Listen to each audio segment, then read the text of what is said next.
Well, welcome, Kyle Emerson. Hey, I mentioned earlier that you grew up south of Detroit, and that were your parents involved in like a community, like a religious community when you were a kid? Yeah, I grew up in like a very conservative Christian, kind of like the Jesus movement. They were a part of that in the 70s. And yeah, I just kind of grew up like near like Toledo, Ohio. Oh, okay. Like just on the border of Michigan and Ohio. Yeah. Yeah.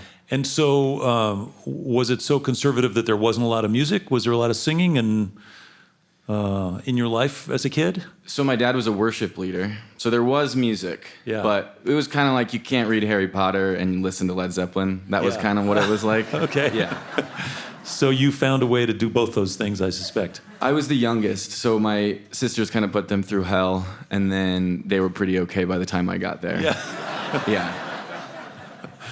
So was there a song? Was it Led Zeppelin, or was there a song or an artist or a sound you heard that made you think, there's another way out there that I'm interested in?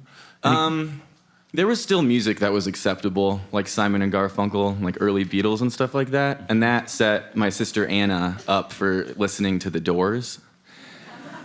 And she loved Jim Morrison. And so I was able to kind of like find a lot of guitar music from there. Yeah. Yeah. Did you have a guitar when you were that age? So my dad always had guitars lying around, and he actually played an like old 70s Ovation 12-string.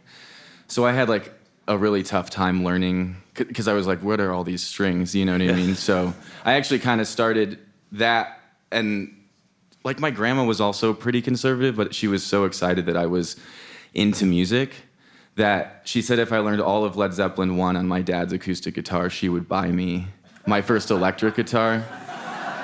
Those riffs are hard on an acoustic. That is a very cool grandmother, actually.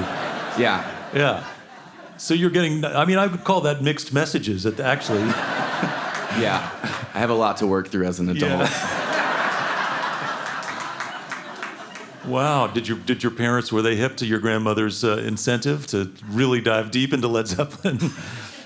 By that age, she did not care what anyone thought. So, yeah. Right. That's cool. And so were you writing songs at that point too, or? I started writing songs when I was like 15. Yeah. And I wasn't singing. There was a singer in the band.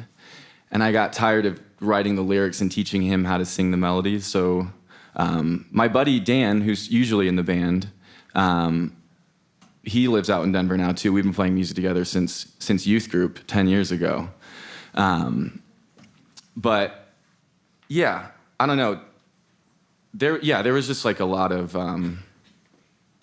there was a lot of opportunities with the university in town too to kind of like I studied under this guy Patrick Perringer, who was like Elliott Smith's drummer's cousin or something like that, you know. So there was like a lot of cool things going on that wasn't just like the church. Yeah. Yeah. And did you make a break for it, or did you just sort of grow and leave? Did you have to like say, okay, now I'm going to be this rebellious teenager who's going to just sort of thumb his nose at the whole thing, or did you just sort of slip out one day? I kind of slipped out. My sister, the middle child, Anna, who got me into the Doors, I kind of saw what it looked like, to get real for a second. I kind of saw what it looked like to rebel in that way, and I was set to go audition at the Berklee College of Music in Boston, and the weekend before, my mom sat me down and was like, do you want to do this? It's expensive, and it's 4 years. And I was like, well, I'm probably going to like leave after 2 and actually do what I want to do. And she was like, you are totally released from going to college and doing what your sisters did.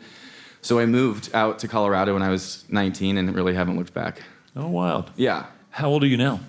I just turned 26 on Tuesday. 26. Okay.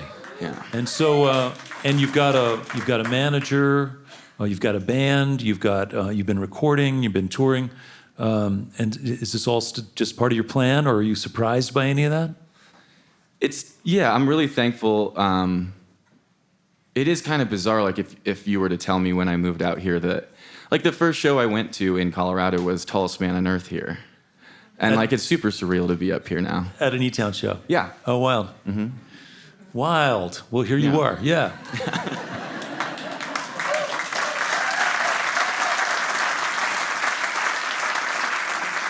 Listen, And I know you're on the road a lot. You're opening. You're still at that phase in your career where you're opening for a lot of bands, and that's a tough gig. It's kind of like busking, where they're not there to see you, and yet you have to try to make an impression and catch their attention if you can.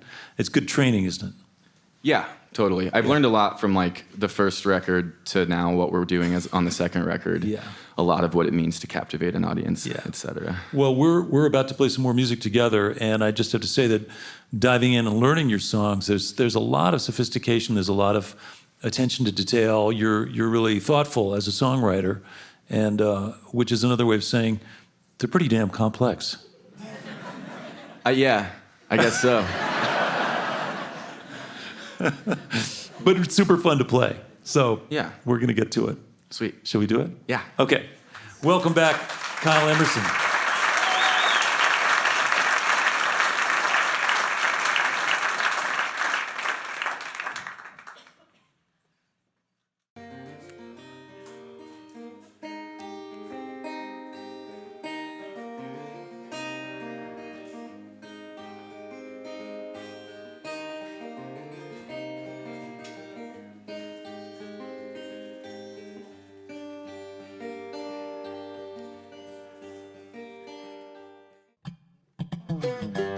Hi, this is Nick Forster from eTown. If you want to stay up to date with all the performances, interviews, and behind-the-scenes footage, click the subscribe button. Thanks.